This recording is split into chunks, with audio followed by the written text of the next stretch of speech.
ओम नमो भगवते वासुदेवाय। जय श्रीकृष्ण। राधे राधे। जय श्रीराम सीताराम। जय भक्त हनुमान। श्री विष्णुर सप्तम अवतार हच्छे रामचंद्र। बला हय भगवान विष्णु विभिन्न अवतारे आविर्भूत हयेछिलेन विभिन्न कारणे। भगवान रामचंद्र এই দিনে অবতীর্ণ হয়েছিলেন, তাই এই মহাপুণ্য পবিত্র দিনকে রামনবমী বলা হয়। মানা হয় এই দিনে সামান্য কিছু কার্য করলে মানুষের দুর্ভাগ্য চিরতরে নাশ হয়ে যায়। ব্রহ্মাদেব তিনি বলেছেন যে এই দিনে রামনবমী ব্রত বা পূজা অর্চনা করলে তাকে আর কখনোই জন্ম মৃত্যুর চক্রে ফিরে আসতে হয় না। সে মৃত্যুর পরে ব্রহ্মলোকে স্থান পায়। এছাড়াও এই ব্রত বা পূজা অর্চনা করলে বা এই ব্রত পালন করলে অসহায় দরিদ্র মানুষও ধনী হয়ে যায়। যাদের সন্তান হয় না তারা এই ব্রত পালন করলে সন্তান প্রাপ্তি করে। এই তিথিতে শ্রীরামের পূজা অর্চনার বিশেষ মাহাত্ম্য রয়েছে। পুত্র সন্তান লাভের কামনায় রাজা দশরথ, যিনি শ্রী রামচন্দ্রের পিতা, তিনি পুত্র কামেষ্টি যজ্ঞ করেছিলেন। এই যজ্ঞের পরই রাম, ভরত, লক্ষ্মণ ও শত্রুঘ্নের জন্ম হয়। এছাড়াও শ্রী রামের জীবনের সঙ্গে নানা চমকপ্রদ ঘটনাও ও তথ্য জড়িত রয়েছে। জন্মিলে একবার হলেও রামনবমী ব্রত পালন করতে হয়। পরিবারে আসে অপার সুখ শান্তি এবং পরিবারের সকলে সুস্থ ও নীরোগ থাকে। এমনকি এই রামনবমীর কথা কানে শ্রবণ করলেও মানুষের মন শান্ত হয়ে যায়। অত্যন্ত চঞ্চল মন, তাই এই রাম নাম শ্রবণেও শান্ত হয়ে যায় তার চিত্ত। এই রামনবমী গুরুত্ব ও মাহাত্ম্য অনেক অনেক গুণ বেশি। এই রামনবমীর দিনে কি কি করবেন আর কোন কোন কাজ যা ভুলেও করবেন না। এই ব্রত পালন করলে আপনারা এই দিনে কি খাবার খেতে পারবেন এবং কি খাবার একদমই মুখে তুলবেন না। ভগবান রামচন্দ্রকে কোন ফুল দিয়ে পূজা অর্চনা দেবেন, সকালে ঘুম থেকে উঠে কি মন্ত্র জপ করলে মানুষের সমস্ত দুর্ভাগ্যের নাশ হয়ে যায়। এরই পাশাপাশি জানবেন এই পবিত্র রামনবমীর ব্রত কথা, ব্রত মাহাত্ম্য। আজকের এই ভিডিওটি অত্যন্তই গুরুত্বপূর্ণ, যা প্রতিটি সনাতনীদের শ্রবণ করা আবশ্যক। নমস্কার, আমি দীপা। দেশ ও দেশের বাইরে থেকে যে সকল দর্শকেরা ভিডিওটি এই মুহূর্তে অন করেছেন তাদের প্রত্যেককে জানাই রায়কিশোরী দীপা অর্থাৎ সনাতন ধর্মীয় তথ্যমূলক চ্যানেলে সুস্বাগত। আপনারা সকলেই নিশ্চয়ই ঈশ্বরের অশেষ কৃপায় ভালো আছেন, সুস্থ আছেন। ভিডিওটি স্কিপ করে করে দেখবেন না, তাহলে হয়তো মূল্যবান কথাগুলো বাদ পড়ে যেতে পারে। শুরু থেকে শেষ অবধি ভক্তি, শ্রদ্ধা ও মনোযোগের সহিত অবশ্যই শ্রবণ করবেন। আশা করছি আপনি উপকৃত এবং সমৃদ্ধ হবেন। যদি ভালো লেগে থাকে অবশ্যই একটি লাইক করবেন।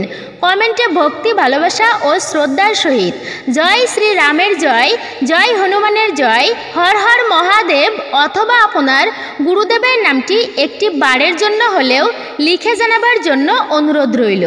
আর যদি আপনি আমাদের চ্যানেলের নতুন দর্শক হয়ে থাকেন তো বিশেষভাবে অনুরোধ করব চ্যানেলটি অবশ্যই সাবস্ক্রাইব করবেন। পাশে থাকার নোটিফিকেশন বেল বাটনটি অল করে দিবেন। আর হ্যাঁ, অবশ্যই একজন সনাতনী বোনকে সাপোর্ট করবেন, আমি আশা রাখছি। তাহলে চলুন শুরু করি মূল ভিডিওটি। সনাতন হিন্দু ধর্মে একটি গুরুত্বপূর্ণ উৎসব হচ্ছে এই রামনবমী, যা ভগবান শ্রী রামচন্দ্রের আবির্ভাব তিথি হিসেবে বিবেচিত। রামনবমীর দিনটি ভগবান রামচন্দ্রকে সমর্পিত। প্রতি বছর চৈত্র মাসের শুক্লপক্ষের নবমী তিথিতে রামনবমী পালন করা হয়। পুরাণ মতে এই বিশেষ তিথিতেই আবির্ভাব বা জন্মগ্রহণ করেছিলেন প্রভু শ্রী রামচন্দ্র। এই দিনেই তার বালক রূপের আরাধনা করা হয়। পুরাণ অনুযায়ী শ্রী রামচন্দ্রের জন্ম বা আবির্ভাব চৈত্র মাসের শুক্লপক্ষের নবমী তিথির দিন অভিজিৎ নক্ষত্রে দুপুর 12টার সামান্য কিছু পরে হয়েছিল। তাই রামনবমীর দিন একেবারে ঘড়ি ধরে এই দিনেই রামচন্দ্রের বালক রূপের পূজার প্রচলন রয়েছে। 2025 সালে ভগবান শ্রী রামচন্দ্রের আবির্ভাব তিথি অর্থাৎ রামনবমী কবে পালিত হবে তার পূর্ণাঙ্গ সময়সূচি এবং শুভ মুহূর্ত। 2025 সালে রামনবমী পালিত হবে 6 এপ্রিল 2025, বাংলা 23শে চৈত্র 1431 রবিবার দিন। পঞ্জিকা অনুসারে এপ্রিল মাসের 5 তারিখ মানে 5 এপ্রিল। নবমী তিথি শুরু হচ্ছে সন্ধ্যা 7টা 25 মিনিটে। নবমী তিথি শেষ হবে 6 এপ্রিল সন্ধ্যা 7টা 20 মিনিটে। উদয়া তিথি অনুযায়ী 2025 রামনবমী পালিত হবে 6 এপ্রিল রবিবার। এই দিনে পূজার শুভ মুহূর্ত সকাল 11টা 8 মিনিট থেকে দুপুর 1টা 39 মিনিট পর্যন্ত থাকবে রামনবমী পূজার শুভ মুহূর্ত। অবশ্যই আপনারা এই সময়টুকুর মধ্যে পূজা অর্চনা করবেন, এটি হচ্ছে শুভ সময়। শাস্ত্র মতে সংসারের রাম নামের চেয়ে বড় ও গুরুত্ব আর কিছুই নেই। এর প্রতিটি অক্ষরের মাধ্যমে সুখ লাভ করা যায়। রা উচ্চারণ করলে সমস্ত পাপ শরীর থেকে নির্গত হয়। ম উচ্চারণের ফলে শরীর ও মনের প্রবেশদ্বার বন্ধ হয়, যার ফলে সেই পাপ পুনরায় মনে প্রবেশ করতে পারে না। পাথরের রাম নাম লিখে সমুদ্রে ফেললে যেমন পাথর ডুবে যায় না, তেমনি ব্যক্তিও সহজে এই ভবসাগর পার করে নিতে পারে। কথিত আছে যে এই কলিযুগে শুধুমাত্র রাম নামই ব্যক্তির সমস্ত মনস্কামনা পূর্ণ করতে পারে। রামনবমীতে শ্রী রামের পূজার পর তার নাম জপের পরামর্শ দেয় শাস্ত্র। শাস্ত্র মতে রামনবমী তিথিতে পুজোর নাম 108 বার রাম নাম লেখা উচিত। এরই ফলে ভগবান শ্রী রামচন্দ্র তার ভক্তদের সমস্ত রোগ শোক দূর করেন। রাম নামে এমন এক শক্তি নিহিত যা খারাপ সময়কে শুভ সময়ে পরিবর্তিত করে জীবনের সৌভাগ্য সমৃদ্ধি বৃদ্ধি করে। ইহলোকই নয়, পরলোকেও রাম নাম আপনাকে সাহায্য করবে। রাম নাম জপের কি মহিমা! সাধারণত যে কোনো সময়ে রাম নাম জপ করতে পারেন আপনারা, তবে রামনবমীতে এই নাম জপ করলে বিশেষ ফল পেতে পারেন। রাম নাম জপের উপকারিতা এবার আসুন আমরা জেনে নিই। নাম্বার 1, রাম নাম জপ এক ধরনের ধ্যান যা পরমাত্মার সঙ্গে আপনার অন্তরাত্মার মিলন ঘটায়। নাম্বার 2, রাম নাম জপ করলে আপনার আশপাশের ও মনের থেকে সমস্ত অশুভ শক্তি বা নেতিবাচক শক্তি দূর হয়। নাম্বার 3, এই নাম জপ করলে ব্যক্তি তার মানসিক শান্তি লাভ করতে পারে, যা তাদের ক্রমশ ব্যাকুলতা ও অবসাদ থেকে মুক্তি দিতে পারে। নাম্বার 4, রাম নাম জপের মাধ্যমে ব্যক্তির শরীরের একটি কম্পন সৃষ্টি হয়, যা অবচেতন মনকে উদ্দীপ্ত ও জাগ্রত করে। নাম্বার 5, শাস্ত্র মতে এই নাম জপ করলে ব্যক্তিদের রাগ কমে। যারা সকলের সঙ্গে দুর্ব্যবহার করেন তারা রাম নাম জপ করে নিজের ব্যবহারের উন্নতি ঘটাতে পারেন। নাম্বার 6, মনের দুঃখ কষ্ট পূর্ণ আবেগ থেকে মুক্তি দিতে পারে এই নাম। তাই নিয়মিত ও বিশেষত রামনবমীতে রাম নাম জপ করতে একদমই ভুলবেন না আপনারা। নাম্বার 7, রাম নাম জপের ফলে ব্যক্তির মনের মধ্যে ভালোবাসা ও বিশ্বাস জন্মায়, যা তাদের জীবনে এগিয়ে নিয়ে যেতে সাহায্য করে। নাম্বার 8, রাম নাম জপ করলে ব্যক্তিকে পরমানন্দের পথে নিয়ে যায়। এই জপের ফলে শরীর ও মন বিষাক্ত উপাদান নির্গত করতে সাহায্য করে এই নাম জপ।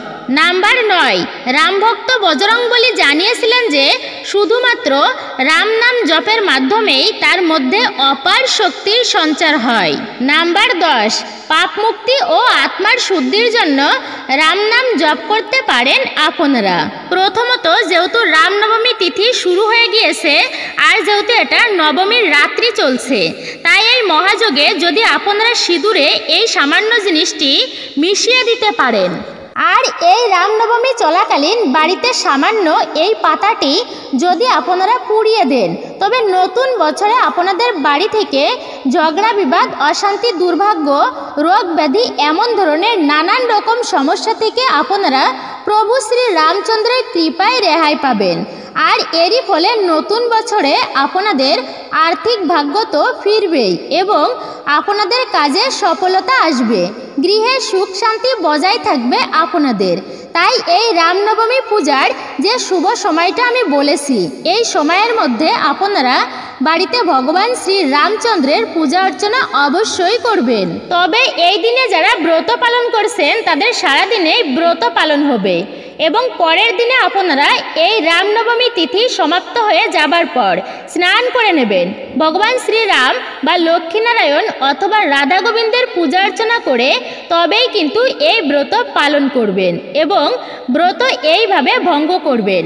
এরপর দ্বিতীয়ত, ভগবান শ্রী রামচন্দ্র যেহেতু সূর্য বংশে জন্মগ্রহণ করেছিলেন, তাই আপনারা এই রামনবমীর দিনে মানে রবিবার দিনে ব্রহ্ম মুহূর্তে বা খুব সকাল সকাল ঘুম থেকে উঠেই বাসি বিছানাতে বসেই এই মন্ত্রটি অবশ্যই বলবেন। আর সেই মন্ত্রটি হচ্ছে রমন্তে সর্বত্র ইতি রাম শ্রীরাম রামচন্দ্রায় নমঃ। এর অর্থ হচ্ছে প্রভু রাম সর্বত্রই বিরাজমান, তিনি প্রতি জীবের হৃদয়ে বাস করেন আর প্রতি জীব তার হৃদয়ে নিবাস করেন। সেই করুণাময় শ্রী রামচন্দ্রকে আমি শত কোটি প্রণাম জানাই। এই মন্ত্রটি 3 বার বলবেন বাসি বিছানায় বসে। এরপরে স্নান করার সময়ে সূর্যদেবকে ভক্তি ভরে প্রণাম করবেন আর তাকে আতপ চাউল আর লাল ফুল এবং 1 গণ্ডূর জল অর্পণ করতে ভুলবেন না। এবং আপনারা যে জায়গায় শ্রীরাম এবং লক্ষ্মীনারায়ণের বা রাধা গোবিন্দের পূজা আরাধনা করবেন সেই জায়গাটিকে আপনারা ভালো করে পরিষ্কার করে মুছে নেবেন। তারপর গঙ্গাজল ছিটিয়ে দেন আর হাতে সামান্য গঙ্গাজল বা ধান নিয়ে একটি সংকল্প বা প্রস্তুতি নিন যে আজকের দিনে আপনারা এই রামনবমী ব্রত বা ভগবান শ্রী রামচন্দ্রের পূজা অর্চনা করবেন, তা যেন সঠিকভাবে নিষ্ঠার সহিত পালন করতে পারেন। এরপর তৃতীয়ত, এই দিনে যারা সম্পূর্ণ নির্জলা উপবাস ব্রত রাখতে পারবেন না কিন্তু আপনাদের মনোবাসনা যে ব্রত পালন করবেন এই দিনে, তাদেরকে বলছি সেই সকল ভক্তেরা পঞ্চ রবিশস্য ও মাছ মাংস পেঁয়াজ রসুন বা আমিষ জাতীয় খাবার একদমই বাদ দিবেন। এই সমস্ত খাবার বাদ দিয়ে আপনারা ভগবানের ব্রত রাখতে পারেন। কিন্তু যে সকল ভক্তেরা শুধুমাত্র এই দিনে ভগবান শ্রী রামচন্দ্রের বা ভগবান শ্রী বিষ্ণুর অথবা আপনার ইষ্টদেবের পূজা অর্চনা করতে চান তারা নিরামিষ খাবার গ্রহণ করেও আপনারা এই ব্রতটি রাখতে পারেন। মানে এক কথায় একাদশী ব্রতের মতো নির্জলা ব্রত সর্বোত্তম। আর নির্জলা না রাখতে পারলে বিভিন্ন ধরনের ফল দুগ্ধ সেবা করা যায়। পঞ্চ রবিশস্য গ্রহণ করা যাবে না, তবে কিছু কিছু সবজি রন্ধন করে ভগবানকে তার সেবা করে মানে ভগবানকে নিবেদন করে আপনারা গ্রহণ করতে পারেন। যেমনটা আপনারা একাদশী ব্রত রাখেন, এই রামনবমীতেও সেভাবে ব্রত রাখতে পারবেন।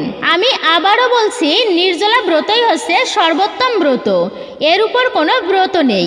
এই দিনে ভুলেও পেঁয়াজ রসুন মাছ মাংস পুঁই শাক মুসুর ডাল বিউলির ডাল মাসকলাই উচ্ছে করলা এবং নেশা ভাং এই সমস্ত একেবারে গ্রহণ করবেন না। এই দিনে ঝগড়া ঝামেলা অশান্তি স্বামী স্ত্রী মিলন মানে ব্রহ্মক্ষয় অশান্তি থেকে যতটা পারবেন দূরে থাকুন। চুল দাড়ি নখ মানে সকল প্রকার ক্ষৌরকর্ম এই দিনে সম্পূর্ণই নিষিদ্ধ, এইগুলো একদমই করবেন না। শুভতম দিনে চুলদারি নখ কাটতে নেই, ব্রহ্ম ক্ষয় করতে নেই।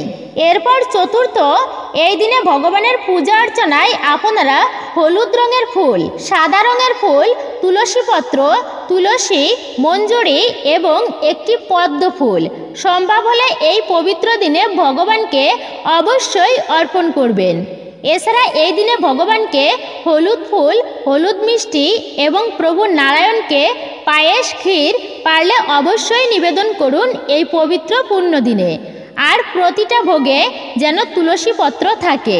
এরপর আপনারা ভগবানের পূজা অর্চনা আরতি করার পর বাড়িতে রামায়ণ গীতা সত্যনারায়ণ ব্রত কথা অথবা রামনবমী ব্রত কথা আপনারা পাঠ করুন বা শ্রবণ করুন এবং এই দিনে সন্ধ্যাবেলাতে এই একটি মন্ত্র আসনে বসে জপ করবেন। শুদ্ধ আসনে বসে এই মন্ত্রটি জপ করতে ভুলবেন না। আর সেই মন্ত্রটি হচ্ছে ওম রাম রামায় নমঃ, ওম রাম রামায় নমঃ, ওম রাম রামায় নমঃ। এই মন্ত্রটি এইভাবে আজকের দিনে একটি শুদ্ধ আসনে বসে জপ করবেন। এইভাবে জপ করলে আপনাদের চরম দুর্ভাগ্যের নাশ হবে নিশ্চিত, সমস্ত পাপ ক্ষয় হবে রাম নামে এবং সৌভাগ্যের আগমনা হবে জীবনে। তাই এই দিনে আপনারা এই দুইটি জিনিসের মধ্যে যে কোনো একটি জিনিস অবশ্যই পুড়িয়ে দিবেন এবং বাড়িতে যদি আপনারা ধূপ ধুনো দেন তবে সেই ধুনোর সাথে অবশ্যই কিন্তু এই জিনিসটি পুড়িয়ে দিবেন। কারণ নেগেটিভ ঊর্জার জন্যই কিন্তু আমাদের বাস্তুতে মানে বাড়িতে বিভিন্ন রকম সমস্যা দেখা দেয়। তাই যদি আপনারা প্রতি মঙ্গলবার বা শনিবার দিন অথবা কোনো গ্রহণের দিনে বাড়িতে সন্ধ্যা আরতি করার পর অথবা রাতের বেলা এই জিনিসটি যদি আপনারা ধূপ ধুনোর সাথে মিশিয়ে দেন অথবা এই যে দুটি জিনিসের কথা বলবো তার মধ্যে যে কোনো একটি জিনিস আর তা যদি আপনারা এই রামনবমীর দিনে জ্বালান তবে প্রভুর কৃপায় কিছু দিনের মধ্যেই আপনারা দেখবেন লক্ষ্য করে যে আপনাদের বাড়িতে শান্তির পরিবেশ ফিরে এসেছে, ঝগড়া ঝামেলা মনোমালিন্য কমে গেছে, কেমনভাবে সবার মন শান্ত রয়েছে, কুচিন্তা মাথায় আসছে না, এমনকি পড়াশোনায় সকল কার্যে আপনাদের মন বসাতে পারছেন। এবং সবথেকে গুরুত্বপূর্ণ হচ্ছে যে অশুভ শক্তির জন্য আপনাদের আয় উন্নতি আটকে ছিল, তার থেকেও আপনারা ভালোভাবে বেরিয়ে আসতে পারবেন, সব কিছুই পুনরায় ঠিক হয়ে যাবে। এর ফলে আর্থিক উন্নতি অবশ্যই হবে। কারণ এই সৃষ্টিতে যেমন সমস্যা রয়েছে ঠিক তেমনই তার সমাধানও রয়েছে, যেমন ভালো রয়েছে ঠিক তেমনই মন্দও আছে। তাই কিছু কিছু যদি আমরা আমাদের জীবনে ধারণ করে চলতে পারি তো ভগবান আমাদেরকে সুখ শান্তি সমৃদ্ধিতে ভরিয়ে দেন। এটা তো সেই প্রাচীন সংস্কৃতি, মানে প্রাচীন কাল থেকেই সনাতন ধর্মাবলম্বীদের প্রতিটা বাড়িতে ধূপধুনো জ্বালানো হয়, এরই সাথে শঙ্খ বাজানো হয়। কারণ এটা হচ্ছে যেমন এই সমস্ত কার্যে দেবদেবীরা অত্যন্তই প্রসন্ন হন, ঠিক তেমনি অশুভ শক্তি মানে নেগেটিভ এনার্জি এবং জীবাণু এতে দূরীভূত হয়। তাই প্রতিটি বাড়িতে সন্ধ্যাবেলায় সন্ধ্যা আরতি আরাধনা করার পর এমন কার্য অবশ্যই করা প্রয়োজন। কারণ বাস্তুশাস্ত্রে আমাদের বাড়িতে এমনও হয় যে অশুভ শক্তি জীবনকে তছনছ করে দিতে পারে। হতে পারে পরিবারের কারোর সাথে সুসম্পর্ক নেই, কেউ কারোর কথাই শুনতে চায় না, হঠাৎ করেই সম্পর্কের মধ্যে ফাটল, স্বামী স্ত্রীর মধ্যে অনেক দূরত্ব, মাথার মধ্যে সর্বদাই কুচিন্তা, রোগ ব্যাধিতে মানুষকে ঘিরে ধরে। আসলে মেঘের জন্য যেমন সূর্যের আলো ঠিক প্রবেশ করতে পারে না, মনে হয় যেন মেঘ সূর্যকে ঢেকে রেখেছে, তেমনি এই অশুভ শক্তি অর্থাৎ নেগেটিভিটি আমাদের জীবনে সৌভাগ্যকে আসতে দেয় না, জীবনের উন্নতিতে বড় বাধা হয়ে দাঁড়ায়। তাই আমাদের জীবন থেকে এবং আমাদের বাড়ি থেকে এই অশুভ শক্তিকে দূর করার জন্য সবার প্রথমেই আপনাদের যা করতে হবে আর তা হচ্ছে সন্ধ্যাবেলায় বাড়িতে সন্ধ্যা দেওয়ার পর ভগবান শ্রী রামচন্দ্রকে স্মরণ করে হনুমান চালিসা পাঠ করে তেজপাতা, এলাচ এবং লবঙ্গ মিশিয়ে আপনারা ধুনো জ্বালান এবং সেই ধুনোর গন্ধ আপনার বাড়ির সর্ব জায়গায় ছড়িয়ে দেন। অথবা এই দিনে আপনারা 7টি তেজপাতা, 7টি করে লবঙ্গ ও এলাচ এগুলো নিয়ে আপনারা নিজের উপর নিয়ে 7 বার ঘোরাবেন এবং আপনারা অবশ্যই হনুমানজির যে কোনো মন্ত্র জপ করবেন। তামার পাত্র বা মাটির পাত্র মানে যে কোনো একটি পাত্র নিয়ে একটি কর্পূর জ্বালিয়ে তার মধ্যে আপনারা এক এক করে সেই 7টি তেজপাতা, লবঙ্গ ও এলাচ এগুলো ধুনোচিতে দেবেন এবং হনুমানজির মন্ত্র এই সময়ে আপনারা হনুমানজির যে কোনো একটি মন্ত্র এই সময় অবশ্যই ভক্তি ভরে জপ করবেন মানে পাঠ করবেন। আর প্রভু শ্রী রামের ভক্ত হনুমানজিকে বলবেন, হাত জোর করে তার কাছে প্রার্থনা করবেন যেন আপনার প্রত্যেক সমস্যা, সকল প্রকার নেগেটিভ এনার্জি তিনি যেন নাশ করে দেন এবং আপনার পরিবারের প্রতিটি সদস্যকে বলবেন তারা যেন হাত জোর করে হনুমানজির নাম স্মরণ করেন এবং তাদের মনোবাসনা মনস্কামনা অবশ্যই যেন হনুমানজিকে জানান। নাম্বার 3, বর্তমানে অনেক নারীরাই আছেন তারা সিঁথিতে সিঁদুর দেন না, আর সিঁদুর পরলেও তারা ডান দিকে পড়েন আবার বাম দিকে পড়েন, কেউ কেউ আবার সিঁদুরের জায়গায় অন্য কসমেটিক্সও ব্যবহার করেন। কিন্তু কথা হচ্ছে এমনটা করা একদমই উচিত নয়, কারণ সিঁদুর হচ্ছে মা লক্ষ্মী স্বরূপা বা প্রতীক। তাই এটি স্বামীর কল্যাণের জন্য, বাড়িতে আয় উন্নতির জন্য, বাড়িতে মা লক্ষ্মীর বসবাসের জন্য আমাদের পড়া উচিত। নাম্বার 4, দ্বিতীয় ব্যক্তির কেনা টাকায় আপনারা সিঁদুর পরবেন না এবং নিজের সিঁদুর মানে নিজে ব্যবহার করেন, সেখান থেকে সিঁদুর কাউকে শেয়ার করবেন না। এছাড়া কোনো বিধবা বা বৈধব্য মহিলাদের সামনেও সিঁদুর পরবেন না, এতে তাদের দুর্ভাগ্য আপনারা অজান্তেই আপনাদের জীবনে ডেকে আনবেন। সেখান থেকে সিঁদুর কাউকে শেয়ার করবেন না। এছাড়া কোনো বিধবা বা বৈধব্য মহিলাদের সামনেও সিঁদুর পরবেন না আপনারা, এতে তাদের দুর্ভাগ্য আপনারা অজান্তেই আপনাদের জীবনে ডেকে আনবেন। নাম্বার 5, যদি কখনো হাত থেকে সিঁদুর পড়ে যায় তাহলে আপনারা কি করবেন? শাস্ত্র বলছে যে হাত থেকে সিঁদুর পড়ে যাওয়া এটা মোটেও শুভ সংকেত নয়, এটা হচ্ছে অশুভ অমঙ্গলের। তাই আপনারা সবসময় একটু সাবধানে থাকবেন এবং সেই সিঁদুরের উপর আপনারা অল্প কিছুটা পরিমাণ তেল ফেলে দেবেন এবং কাপড় দিয়ে সেই তেল পড়ে যাওয়া সিঁদুর সমেত ভালো করে মুছে একটি গাছের গোড়ায় গিয়ে তারপর সেই কাপড়টি ফেলে দেবেন এবং দেবী মা লক্ষ্মীর কাছে আপনারা সেই কার্যের জন্য ক্ষমা চেয়ে নেবেন। ভুলবশত পড়ে গেলেও বা এমনিতে পড়লেও মা লক্ষ্মী দেবীর কাছে হাত জোড় করে ক্ষমা প্রার্থনা করবেন। নাম্বার 6, স্বামীর উন্নতির জন্য, বাড়িতে সুখ শান্তি বৃদ্ধির জন্য আপনারা মা পার্বতী বা মা দুর্গাকে কিছুটা সিঁদুর অর্পণ করে সেই সিঁদুর থেকে আপনারা কিছু পরিমাণ সিঁদুর নিয়ে নিজেদের ব্যবহারের সিঁদুরে মিশিয়ে সেই সিঁদুর আপনারা স্বামীর মঙ্গলের কথা ভেবে, উন্নতির কথা ভেবে এই সিঁদুর আপনারা ব্যবহার করবেন, এতে অবশ্যই আপনারা সফল হবেন। এছাড়াও যদি বাড়িতে কেউ মারা যায় মানে অশৌচ চলাকালীন, সেই সময় বাড়ির মহিলাদের সিঁদুর ব্যবহার করতে নেই। আর তর্জনী আঙুল দিয়ে সিঁদুর পরলে বাড়িতে শান্তি বাড়ে। মধ্যমা আঙুল দিয়ে সিঁদুর পরলে স্বামীর আয়ু বৃদ্ধি হয়, তবে বিশেষ করে মধ্যমা আঙুল দিয়ে সিঁদুর পরা অবশ্যই উচিত। লাল রঙের কালি শ্রীরামের অত্যন্তই প্রিয়। 100 গুণ অধিক পুণ্য লাভ করা যায় রাম নাম লিখলে। কথিত আছে যে লাল রঙের কালি দিয়ে রামের নাম লিখলে বজরং বলি প্রসন্ন হন।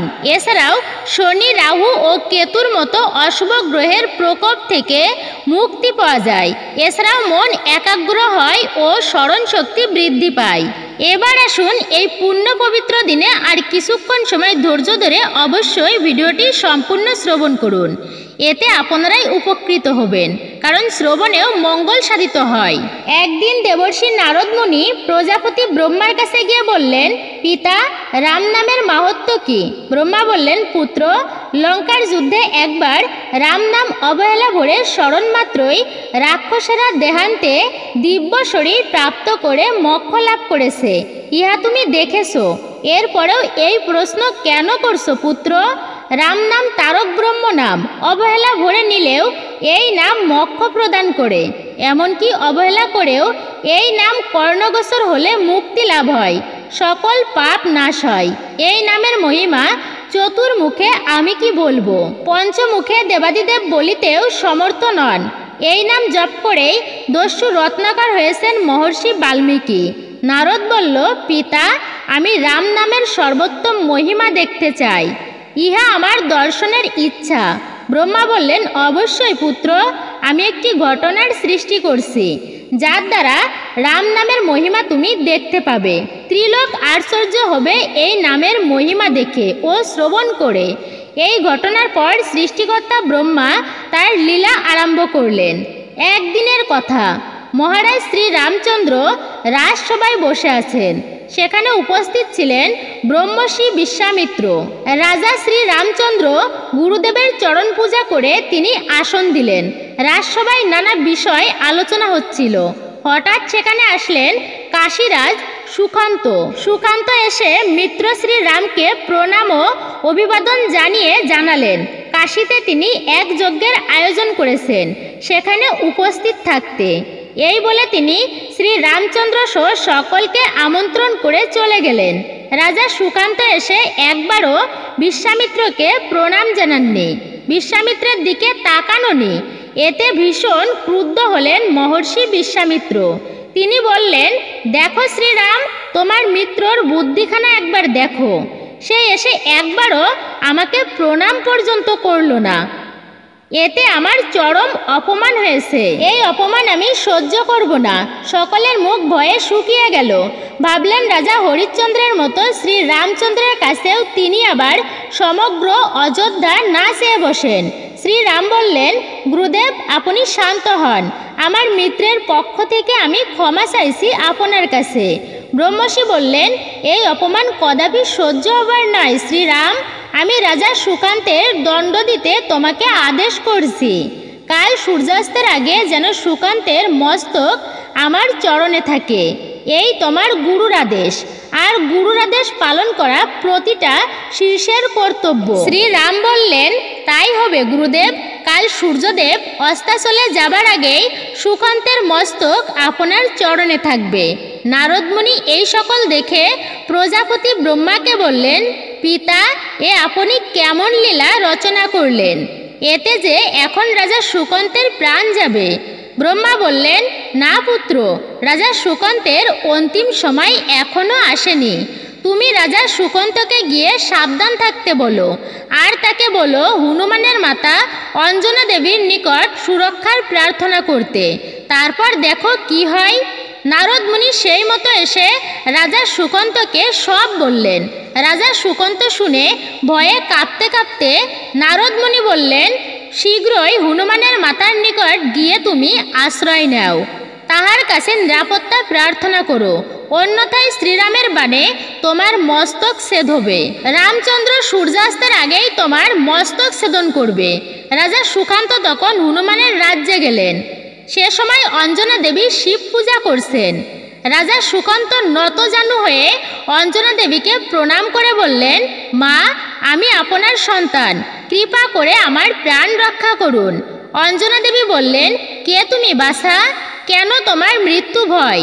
অঞ্জনা দেবী বললেন, পুত্র, মায়ের কাছে যখন এসেছো তখন আমি শপথ করছি যে তোমাকে আমি রক্ষা করব। এবার বলো সেই রাজা কে? রাজা সুকান্ত বললেন, মা, আপনি যখন আমার সুরক্ষার জন্য শপথ করেছেন তখন আমি বলি, সেই রাজা হলেন অযোধ্যার সম্রাট রাজা শ্রী রামচন্দ্র। এই কথা শুনে অঞ্জনা দেবী ক্রুদ্ধ হয়ে বললেন, ওরে তুই চলে যা দুষ্টু, নিশ্চয়ই তুই কোনো বড় পাপ করেছিস, কারণ উনি হচ্ছেন ভগবান, পূর্ণ আত্মাদের কদাপি বধ করেন না, রাবণের ন্যায় পাপ আত্মাদেরই বধ করেন। নিশ্চয় তুই বড় পাপী, তোকে সুরক্ষা দিলে আমার অধর্ম হবে, বিদায় হ দুষ্টু। রাজা সুকান্ত বললেন, মা, আমি কোনো পাপ করিনি, কেবল অযোধ্যায় রাজসভায় গিয়ে মহর্ষি বিশ্বামিত্রকে প্রণাম করিনি। এটা দেখে মহর্ষি ক্ষিপ্ত হয়ে রাজা শ্রী রামচন্দ্রকে আদেশ দিয়েছেন যে কাল সূর্যাস্তের আগে আমার শিরচ্ছেদ করে আনতে। মায়ের সামনে সন্তানের মৃত্যু হলে মা কি তা মেনে নেবেন? আপনাকে আমি মা বলে ডেকেছি, মা হয়ে কিভাবে সন্তানকে মরতে দেখবেন? আমার প্রাণ রক্ষা করুন মা। এই বলে রাজা সুকান্ত ভূমিতে নত হয়ে অঞ্জনা দেবীর চরণে জড়িয়ে ক্রন্দন করতে লাগলেন অনবরত। অঞ্জনা দেবীর মায়া হলো, তিনি পুত্র হনুমানকে স্মরণ করলেন। হনুমান এসে সব শুনে বললেন, মা, আপনি এই দুষ্টের প্রাণ রক্ষার দায়িত্ব আমাকে দিচ্ছেন। ইচ্ছা করছে এখনই এই দুষ্টের শিরচ্ছেদ করে নিয়ে যায়, যাতে আমার প্রভু কষ্ট করে অস্ত্র না ধরতে হয় তাকে। ইহা তো আমি করতে পারবো না মা, কারণ এতে সুরক্ষা দিতে হলে আমাকে আমার প্রভুর বিরুদ্ধে যেতে হবে, ইহা অসম্ভব।